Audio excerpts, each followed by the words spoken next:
seems every time there's adversity in your life, you respond so much so. You had trouble in school, with your marks, not having any money, not having your parents around. They didn't appreciate you when you got to Orlando. You're always trying to prove people. Is that what you're trying to do, that you are the man? I think I try to go through life proving that I belong. No matter where it's at, off the floor, on the floor. A lot of people say I don't have to do that, but it's just my will and just my attitude that I have to prove that I can do whatever somebody tells me that I can't do. With the third pick in the 1993 NBA draft, the Golden State Warriors select Anfernee Hardaway from Memphis State University.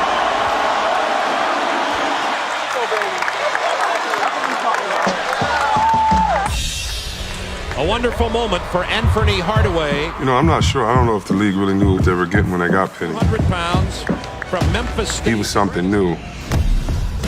New perspective, right? It was just like the league was turning. And then Penny came, he was almost like, he was like a phenomenon. Smooth, flair, flash. Little Penny, the shoes. Call these shoes anyway. Penny. Gotta have the whole swag. I guess you're going for the big numbers tonight, huh? Everything was just a fresh new approach. It was different than Jordan. We've never really seen anyone else with his height handle the ball, play point guard, be that quick. Well, if you're a basketball fan and you don't know who Penny Hardaway is, I won't waste my breath telling you because you're not a basketball fan.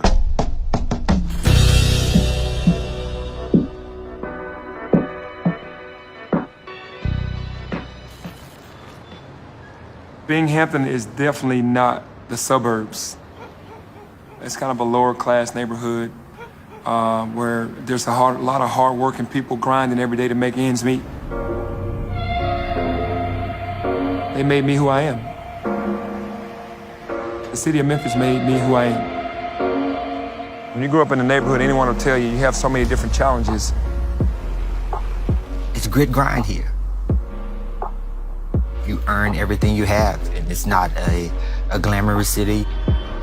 People have always been together. They go to church together. They stick together. This area, very, very unusual area. The people here will look out for one another throughout their existence in Binghamton. But all neighborhoods have some negative things about them. And you would probably not be truthful if you said that they don't exist. They do exist. You get what you get when you out here. Everybody got the same goal to make it out. Everybody trying to make it somewhere. Even from the little kids. These little kids out here trying to grind too. I love my neighborhood. Nobody can never tell me nothing wrong about it. I'm proud to be here. It's a family. I was 5 years old when my mom dropped me off at my grandmother's. She wasn't easy to live with. She was very strict, but the strictness came out of love. I take everything that I know about being respectful, working hard. I learned that from my grandmother. My grandmother had gotten me a basketball, probably like 6 years old, and I just started dribbling it and fell in love with it. It saved my life. Because there was so much negatives that I could have gotten into. That's what you have in the neighborhood all day long. Playing sports or being in the game.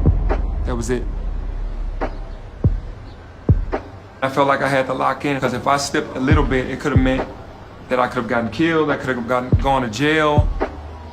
He had enough smarts to know that that wasn't his destiny. But one of the things that I appreciate about Penny is that not only did he stay clear of them, but he also pulled other people away from those negative areas also. Me and a couple other buddies, we found basketball to be better for us to bond with because we didn't want to steal cars, bikes, rob people. We didn't want to go down that road.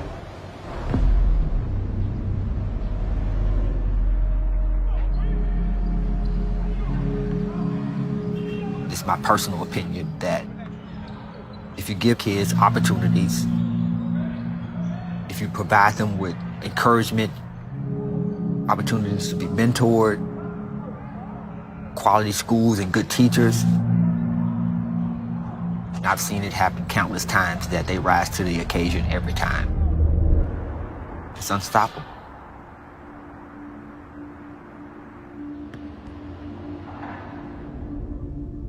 I knew at 12 I had the gift to play really well and that I had the opportunity to make it to the NBA. I could put people in place and then maneuver with my eyes what I thought those players were doing while I was making my move. The cuts, what move I needed to make to get around this guy. For reading the defense, was he gonna help or not help? And then when I went into play, it just came natural for me to see those same things. We got in the 9th grade. I was a senior in high school. We just worked together and helped us win a lot of games. Senior, number 25, Anfernee Hardaway. Man, you can spot him out of 100 people and know he's going to be great. The way he moved around the court, the decisions he made, and realized this guy has something very special. When he left here and went to the University of Memphis, I knew it was just a matter of time. This is really where you like to see Hardaway get involved. Thank you. Right on cue. I chose Memphis because of the history of the school, especially the 80s. The teams with Andre Turner, William Burford, Keith Lee. These are names of Memphis history. Those teams were electric. The pride that's in the city of Memphis, was instilled in me, and I wanted to stay home and make a difference. Back then, Memphis guys stayed home. During Anfernee's collegiate career, Penny guided the Tigers to a 42-23 record, 8 wins over nationally ranked teams, recorded the school's first ever triple-doubles, became the 10th leading all-time scorer, and set numerous other records in just 66 games played. Anfernee Hardaway, greatest player in the history of Memphis State. I'm talking about somebody who can do it all. Pass it, shoot it, rebound, that's him.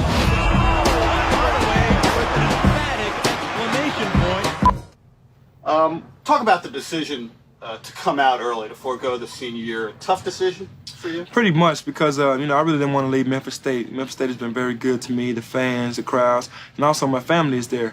But I had to make a decision on whether it was time for me to leave because of my grandmother, and my mom. Neither one of them are getting any younger. So I want to repay them for what they've done for me, all my life.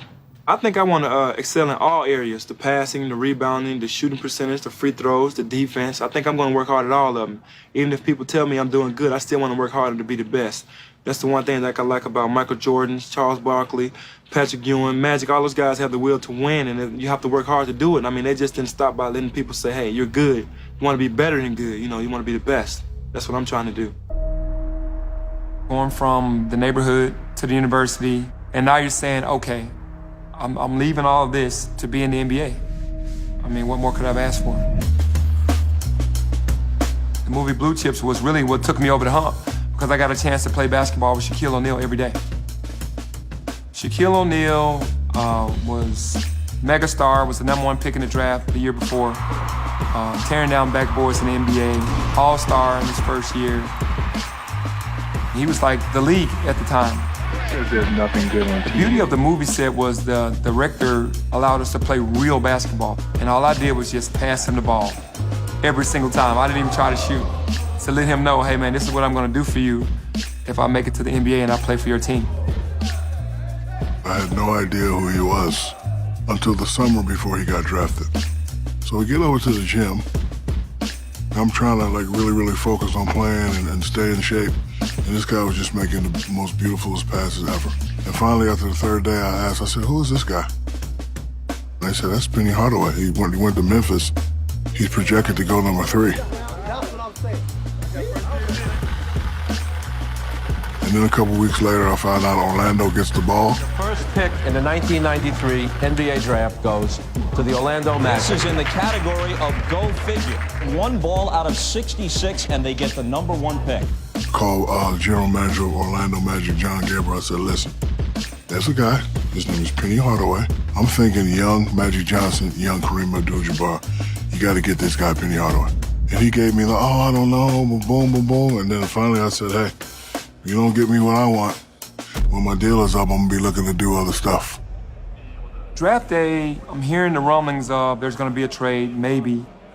I see another TV anchor from Orlando go, if you get chosen by Golden State, you're going to get traded back to Orlando. Also some talk of some shuffling right up at the top of the draft. Me and Penny would become good friends. I get home, they draft C-Web. Orlando Magic select Chris Webber. I go crazy, tear my house up, bust a couple windows. This mother, he disrespecting me, boom, boom, boom. I'm actually thinking about calling and say, hey, I want to be traded right now. So then after I calm down, I see it. Ladies and gentlemen, I'd like to report a trade. And lo and behold, it happens. I knew I had left enough of an impression with Orlando, and then I was with Shaq all summer. So I was leaning more towards that it was going to happen, but you never know until it happens. For Orlando has traded the draft rights to Chris Webber. When it happened, I was so happy. I mean, it's not like I didn't want to go to Golden State. I just wanted to be with Shaq in Orlando. Anfernee Hardaway. I knew that was going to be the best chance for me to win championships. I totally understood and told friends that if I was Orlando, I would draft Penny. To me, they were going to be the second coming. I knew when he came, I knew it was going to be magic, and it was instant magic between me and him. First game, I'm in the locker room in an Orlando Magic uniform, and I'm looking across at Shaq like, man, I made it. I'm here. Now it's time to go show the world what I'm made of. This is a young man that really has the complete package. 2 or 3 positions. Explosive, under control. Very talented player. Obviously, going to see him do some spectacular. Of a young Magic Johnson. Get better and better and better. All he wants to do is play basketball. Nice looking move for the rookie who soared in and gets his first NBA field goal. He gets in and does it right off the bat. And all the teammates love him because, you know, if you ran hard and got to your spot, he was going to hit you. I won the ball all the time, right? But gotta give it to Nick. Gotta get 3Ds, gotta get his shots. So he was really good at that. And then, like, if guys wasn't, you know, hitting their shots or whatever, then he'd say, move. Let me go to work. You had to honor Penny from shooting the 3, D. Scott in the corner, Nick Anderson on the other side. And if you didn't honor that, they were gonna get wide open shots. And if you did honor it, Shaq was gonna break the rim on your ass. I gotta worry about one person in our conference. That's the mighty Michael. Guess what? Mike, Scotty, Phil Jackson, we ain't scared. We coming. The Orlando Magic's universally regarded as the NBA's team of the future. You know, me and him, we put a hell of a team together. We had an understanding in the beginning that if both of us come out and play our games every single night, it's going to be tough for people to stop us. In just my second year in the league, we ran through everybody. There'll be some really good teams that year.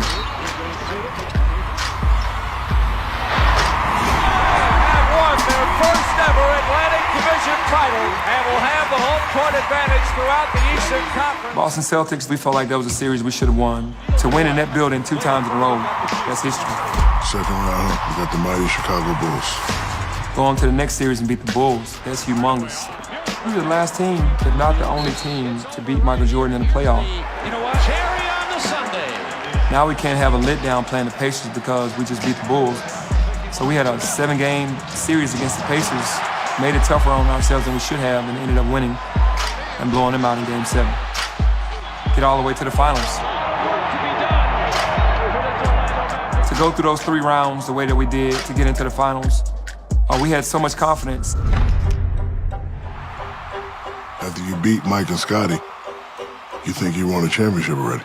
We were celebrating, we were partying, we had 10 days off.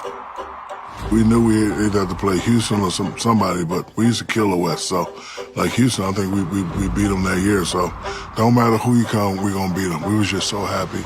Welcome to the 1995 NBA Finals. 32-year-old Olajuwon is the NBA's best player.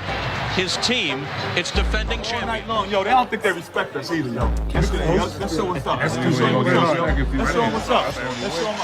Olajuwon. I think it was game 1. Game 1 where, you know, we were up. We got cute.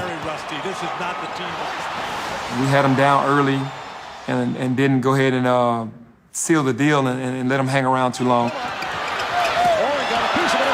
Consecutive rejection. They came back. Smith for 3. And even though they came back, we got a chance to finish it. And a 3-point lead. Houston must foul right here. Now the foul call with 10.5 seconds to go. Nick Anderson making his First appearance at the line. Usually he has the 2 free throws.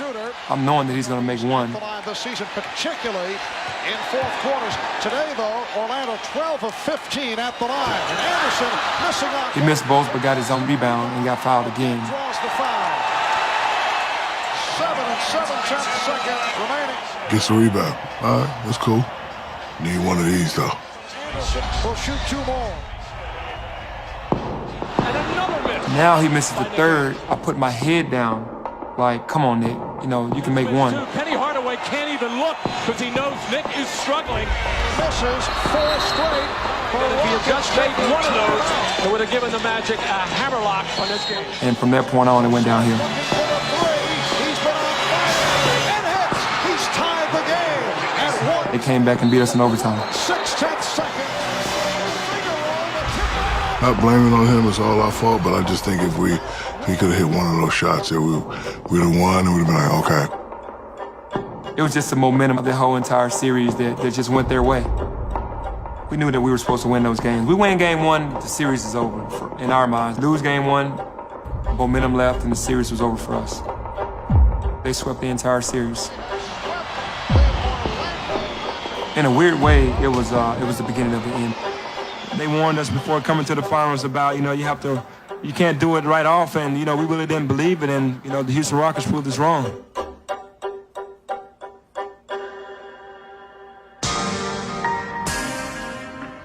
We're back the next season, numbers are good. I think the first part of the year I led the NBA in scoring. Shaq was injured, and I kind of just took over the game. Hardaway, who has been the man in the absence, shows you why. So many different companies calling on a daily basis, hey, we want Penny to endorse our product, and doing All-Star games and being first team All-NBA. Man, that was a dream. That was like a really good ride. It was just an amazing feeling for me to be the guy in the NBA at that time. Had the Little Penny commercials rolling. I had my own sneaker. You're the best player in the NBA. I mean, those spin moves and the dunks. Oh, 2 delicious. I had to go outside and do some Tai Chi just to calm myself down. Man, you weren't having a party. I was on pretty much every commercial that you turn the channel, my commercial was on. And that's a fact. I'm just living a dream. Now, the media is making me the guy over Shaq. Trying to kind of put us against each other. Now you got 2 stars in a small town. And I love Little Penny, but, I wanted to mess with him because we just mess with him. So one Super Bowl spot, I was doing a Reebok ad. This is my planet. You got room for a brother on your planet. And I don't think he liked that. He didn't talk to me for about 2 weeks. I think in '96, that's when it really started to hit hard.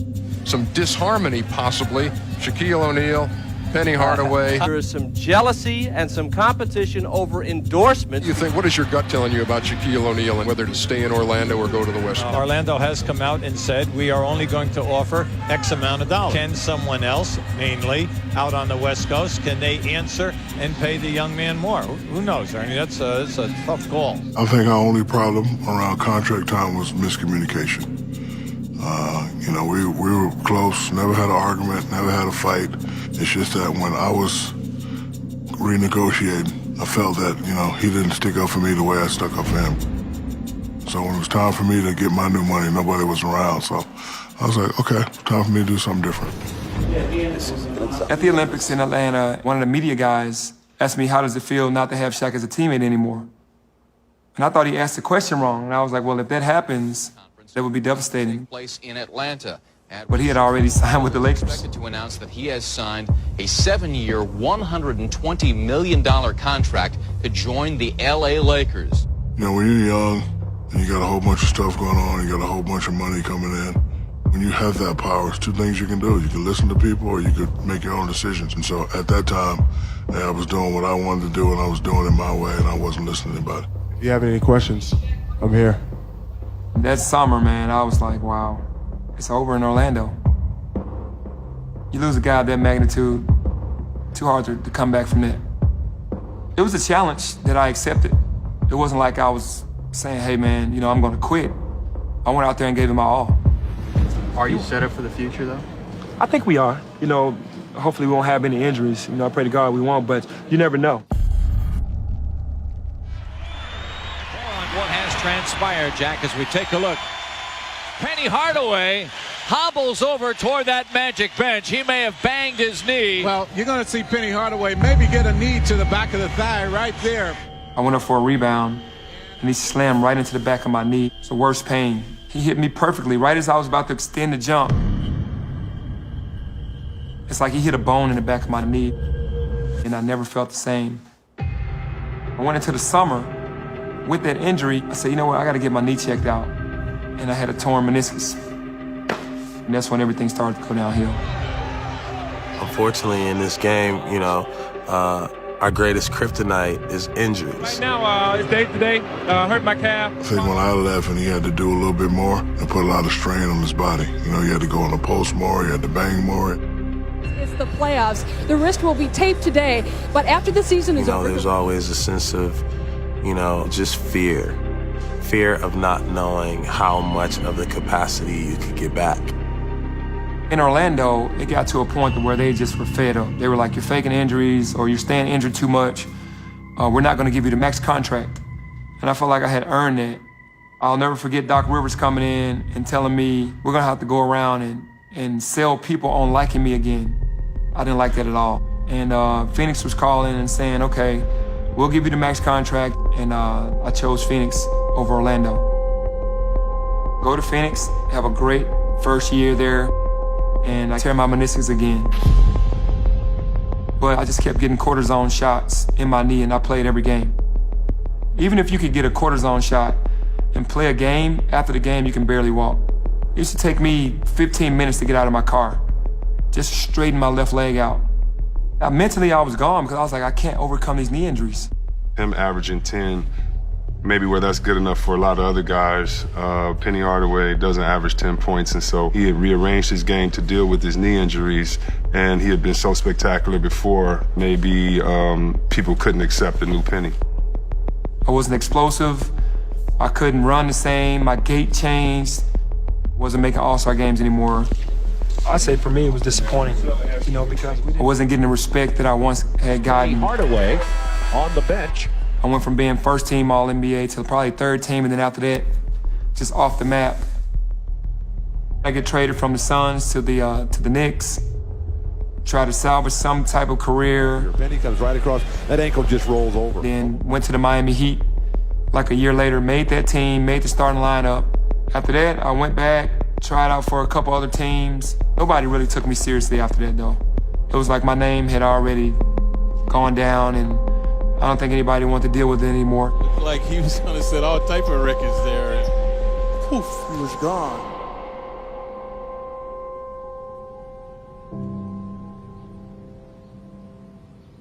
Legacy means a lot. I didn't know how big the word legacy was until an older gentleman, his name is David Porter, started saying you need to lay a foundation to leave a legacy. Coming from the NBA, made millions of dollars, was first team All-NBA, dream team, Olympic gold medalist. One of my goals was definitely to win an NBA championship. I wanted that so badly that I never got. But that's just what, it was God's plan.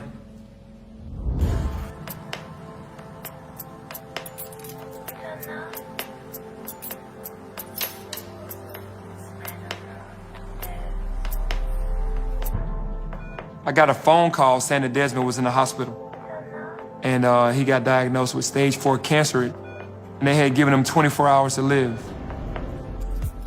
I met Des when we were in elementary school, really.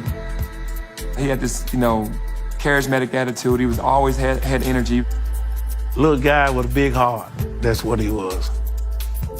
Desmond down here in a little bit of frame, and Penny way up there. That was different in their sizes, yeah. But they both had giant hearts. He didn't think anybody in the world could stop him on the court.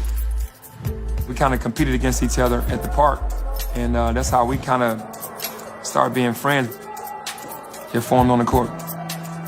Des and Penny had such a love for basketball.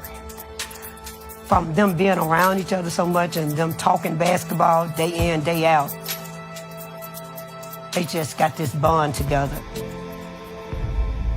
And I really feel it came from the love of basketball.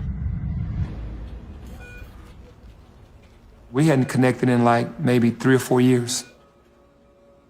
You know, it just seems like life flashes. It flashed right in front of my eyes. Like, man, I took it back to when we were growing up, to me going to the NBA and seeing him periodically, now seeing him on his deathbed.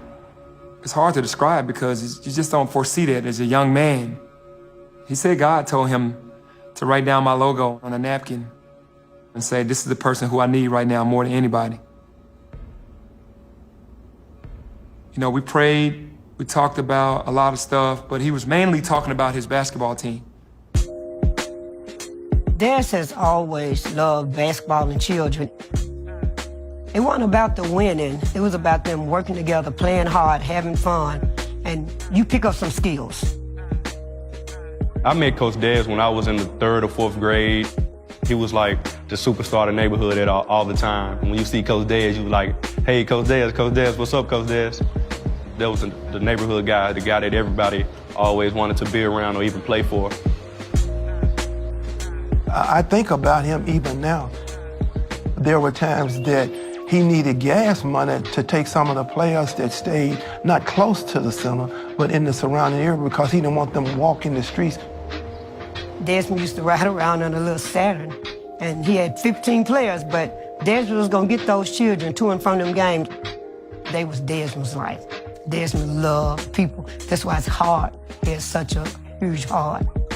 To be able to play under Coach Des, it changed my life because Coach Des installed my heart, installed my passion for the game and my toughness. He got out of the hospital, started doing chemo, but kept coaching. Des introduced me to the kids and saying, hey, can you come to practice? Went to practice the next day, and that was the first day on the job. I didn't know that, but Des knew that. It went from there. The days that he went to chemo, as you can imagine, he was just zapped from energy. He was really supposed to be at home, but he was in the gym. He didn't miss a game. He didn't miss a practice. He did it for the love of the kids.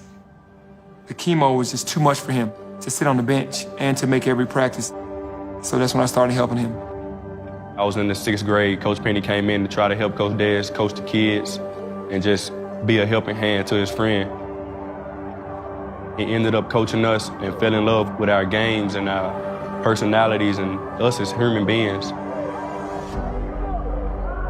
And ever since then, he just kept coming back every day and every day. This community is all we have. This community care about Lester. We care about the community. We can go around here acting crazy, and we let not only ourselves down, our family down, and our community down. Dad started talking about vision, about where we wanted to go. He was always big on wanting to win championships and could never get over the hump. And he felt like I could take him over the hump. And me and him talked one night, and he was like, we'll win 3 championships with Lester. We'll go and win 4 championships with East, and then we'll go on to Memphis and then win a championship in Memphis for the city. That's just how Desmond dreamed.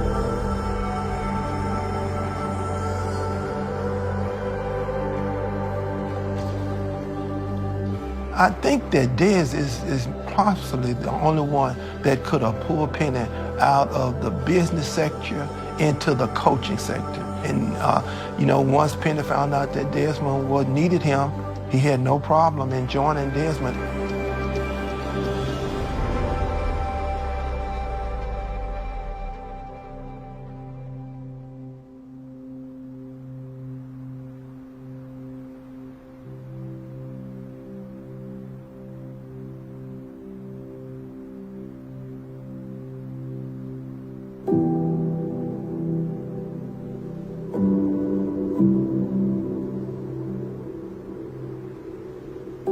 I don't come here a lot. Maybe birthday, but I don't frequent here. But I'm talking to Des all the time. It was on a Sunday. I was just leaving church. The nurse said there wasn't much longer that he was gonna have. And when I walked into the room, I just remember he was just breathing so hard, trying to gasp for air. And the caretaker was like, Penny is here. And he said, I love you. And then I told him I love him back. And then I couldn't hold it. Just to see him trying to hold on And it seemed like 10 minutes after he said that, he passed away. When we were growing up, man, we just had dreams as kids. It's not a day that goes by that I don't think about him. Basketball brought us together. Basketball still has us together now.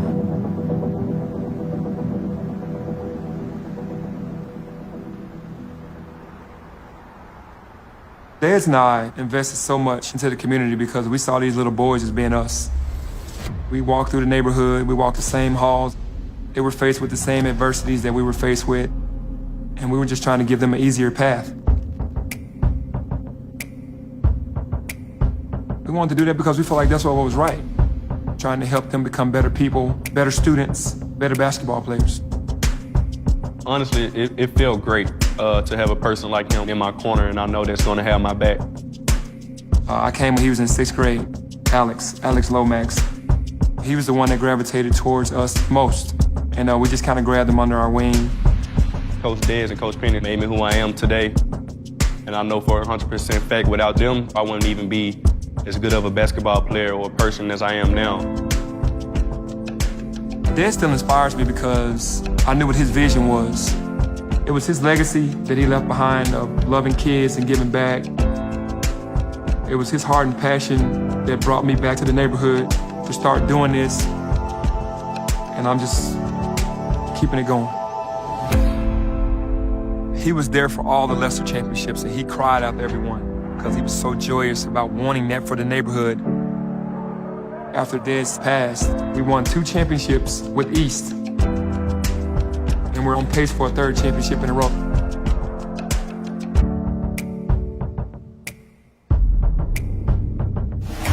The Memphis East Mustangs, the number 6 team ranked in the country. Head coach is Anfernee Penny Hardaway. As soon as you step foot on the court, it's game time. Y'all need to lock in. We in playoff time. You lose, you go home. You can't prove it to us in practice. Can't be waiting on you. Anything can happen on any given night. Do not let complacency set in. It's more than teammates. We're a brotherhood. Coach Dez and Coach Penny installed that in us. It wasn't promised for us to get back to the state tournament. We just need to seal the deal on the 3rd one in a row. For the school, for the neighborhood, for the city. Everything that Dez had said up to this point has come true. That has become my life's purpose. I've put everything else to the side to carry out this vision and these dreams that we had. Let's get the 3rd one in a row and make history.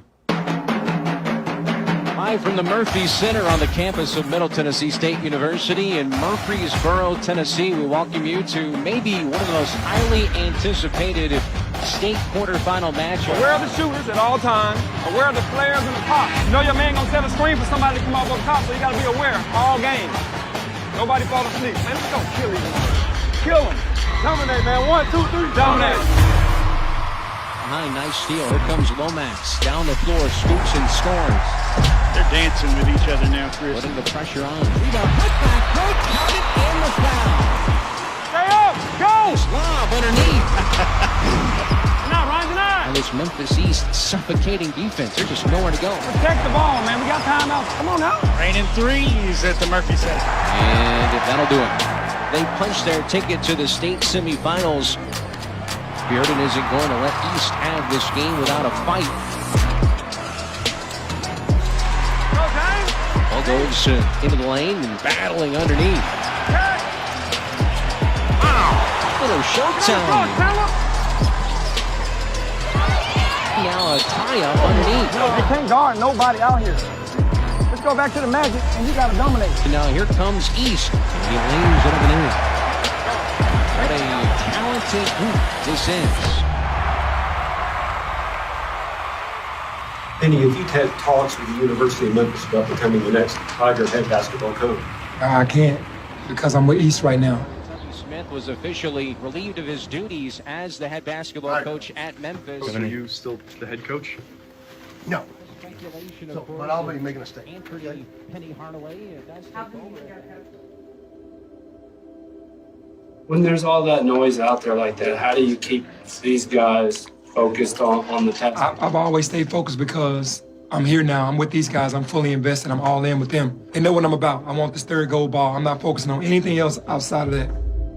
We're going against Whitehaven, I think, for the 5th time this season.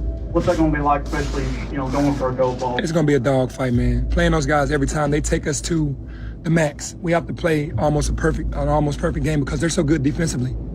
The similarities are just the toughness. The kids are from the inner city. They grew up playing together, AAU. They know each other's games. We know their game. They know our games. And it becomes a chess match. 3 years ago when we won in the semifinals, we had to play against a Memphis team, which is Cordova. You don't get a shoot-around because the game is the next day. So we found a local YMCA to go to, do our shoot-around, put the game plan in, and then finish the rest of our day. Most teams, they wouldn't go today after they played. They'll just go back to the hotel and rest. But I just believed in just putting the game plan in. Right now, as a team that we played 5 times, we know them. They're adjusting every game defensively and making some changes. And we got to make a couple more tweaks to make it easier for our guys for tomorrow's game. He's been coached from day one. Always knew what the defense was going to do. He had the other team's plays memorized. He was our second, third assistant coach. Coach would call a play, but no, we're not going to do that. You do this and boom, bang, boom, boom. He always had that ability since day one. Say they make adjustments to it and they start taking Chandler. It's not going to matter because it's Alvin. So when we do this, it's dead serious. We're not in here just for the fun of it. We get in the game, we got to kick in and do it. We just have to. If y'all are desperate enough to win. And I ask y'all, were y'all desperate enough to win? Desmond and I used to talk pretty much all day long the day before a big game to put the game plan together. In the championship, we really want to wear black. Desmond was big on, he loved black. That's why we started getting the black uniforms. Those aren't the school colors, but we're still doing it for him. Big game today. We're gonna go out and take care of business. And now the starting lineup for today's championship game for Memphis East. Don't overlook this team because we won 4 times in a row. Go out there and play your heart out. We got to play them like we've never seen them before. We got to go all out. Rebound there for Alex Lomax. Ahead, behind the back. What a move inside and the slam. James Wiseman with 4 points. Harwell's shot is blocked. Nice play by Jones. Defense is the name of the game for Whitehaven, and they have shown it this week. They ain't gonna make no run on us, man. This is for the state championship, man. Fast-paced game. Time out! Time out! This place has been buzzing all week. 3 in a row. We ain't giving up nothing else easy. And ain't no foul.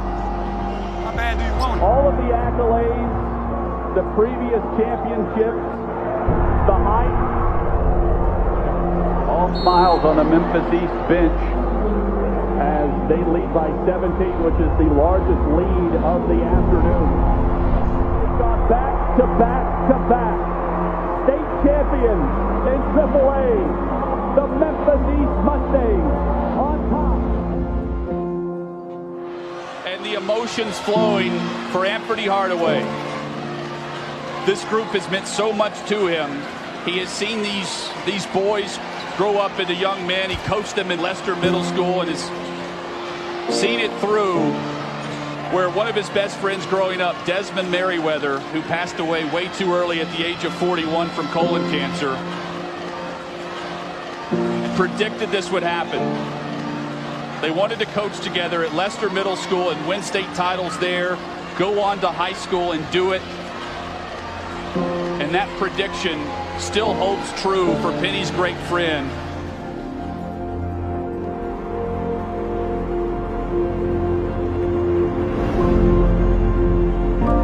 Being back in Hampton is kind of like a double calling because you're doing something you love to do. And that's teach basketball and coach basketball, but you're doing it in a community that you grew up in. When you learn, you teach. When you get, you give. It's easy to give your resources. So you make a lot of money, you can write a check, you can give to charity, you can give to your school. But the most precious thing that God gives you is your time. It's the one thing in this world you can never get back. So how you spend that time says a lot more about you, what you advocate for, what you do, who you pour into, how you pour into them. The young guys that he's teaching, they're learning the most valuable lesson that they can learn. What it takes to win.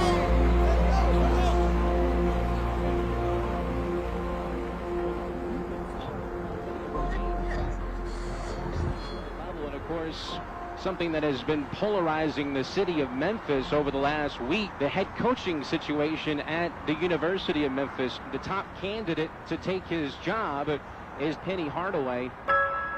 Can Penny Hardaway save Memphis basketball if that's the direction they go in? I think the consensus in Memphis is, why not? Good morning. What a great day to be a Tiger. I want to talk about the young man that I had a chance to talk consistently with the last 3 days. He's a champion. Everywhere he's been, everything he's done his best. He's an Olympian. He's an NBA All-Star. He was the finest high school player in the city. He was an All-American at the Tigers. He has been an incredible coach.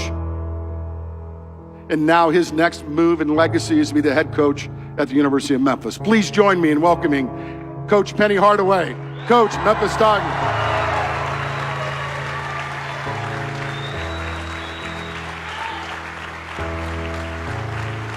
Good morning. This is an unbelievable day. I couldn't have dreamed anything any better. Just coming here today was just amazing, just to ride, just to enjoy the journey coming here of starting something special. It's really great looking out in the crowd and seeing all the familiar faces from when I played. It's a family reunion. So we're back to being family. I want to see the Memphis flags waving on the cars. I want to see the t-shirts going again, the hats going again like the old school days, and that's where we want to take it back to. We're going to get after it. And I know that's what we love. We're going to play hard-nosed basketball. Losing is not an option in my mind. It's not. I'm not just coming here to be a face. I'm coming here to make a difference.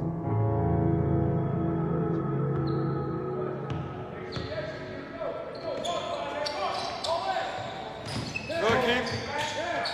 Can't do that. Either rebound, get here, or get back. Rebound, let's go, we're going. Give it up. As soon as I got announced around the city, it seems like it was a domino effect of positive energy. Morning. Let's go, baseline. When I took over the coaching responsibilities, Alex was committed to Wichita State and Ryan was signed with UAB. Once the change happened, those guys talked to each other and was like, hey, we'd rather stay at home. And for those two guys to be at home now in a Memphis uniform with me coaching, it's a dream come true for those kids. This is my first class. This is the first team that I'm coaching here. I'll never forget this group. I should be aggressive enough to get downhill to get the layup first. Lance is second. It's a special group because this is how I'm going to start my career, so I will never forget. Not one practice, not one game, not one little thing, one small thing, one big thing. I'll remember this. I'm going to soak this in. All right, hey, bring it in, bring it in, bring it in. To be able to get this reward, you got to keep learning. Outside of basketball, which most guys don't get a chance to get. To win 6 championships and then now also be the head coach at the University of Memphis. Not gonna take a swag away from you, just don't throw it away after you do it. It's a reward that, you know, I really thank God for because it could have gotten worse for me after I retired, but it actually got better. Hey, Memphis on 3, family on 6, 1, 2, 3, Memphis on 5, 6. I'm ready for the stage. I'm ready to produce and ready to, you know, get going. I'm not a bragger. I'm not cocky. I'm just confident in what I know that I can do. And basketball is what I was born to do. I never could imagine that Dad's called everything that's happened. Like he literally called the 3 championships in middle school, the championships in high school, and me being at the University of Memphis in 2018. That still amazes me. Truly, no. I didn't think that it was going to happen this way. I really didn't.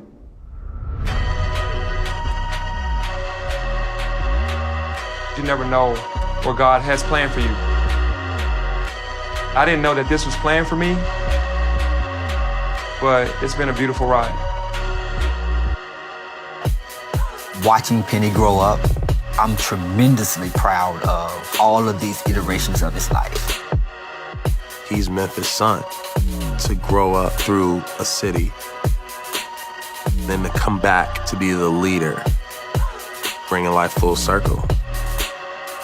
To me, he's just doing what he's supposed to do. He's doing what God told him to do, and that's go back and help those that were like you. Whether you're just a friend of his or a family member or somebody that needs to be picked up, he's always willing to give you the assist. That's who Penny is. I have a lot of love for him. He was the first guy to put me in position to be, Shaq's a hell of a player. Penny Hardaway, you owe me nothing. I owe you. I knew one day he would come back and do what he's doing right now. Penny is this neighborhood. If this neighborhood was a body, Penny would be the heart of it. That's what Penny has restored here. He has brought that heart factor back to the neighborhood. And so everybody feels like they're part of the body.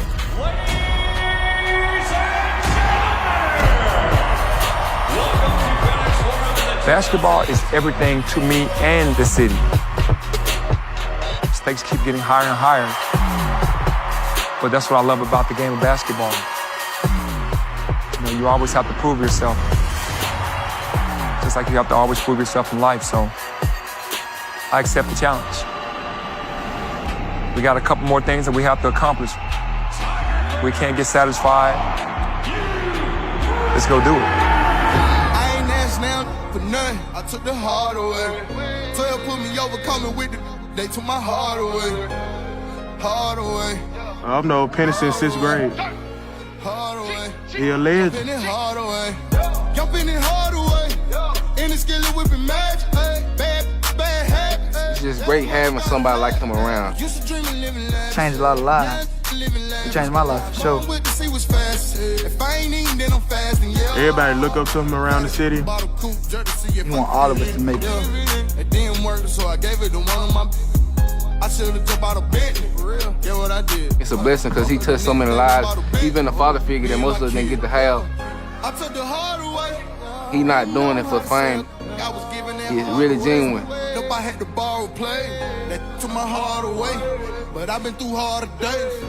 I was just in New York in the Homer, looking for some respect. I ain't asked now for nothing. I took the hard away. 12 put me over, coming with it. They took my heart away. Pouring liquor for my and it gone. Thug holiday. Jumping it hard away. Hard away. I ain't asked now for nothing. I took the hard away. 12 put me over, coming with it. They took my heart away. Hard away. Hard away.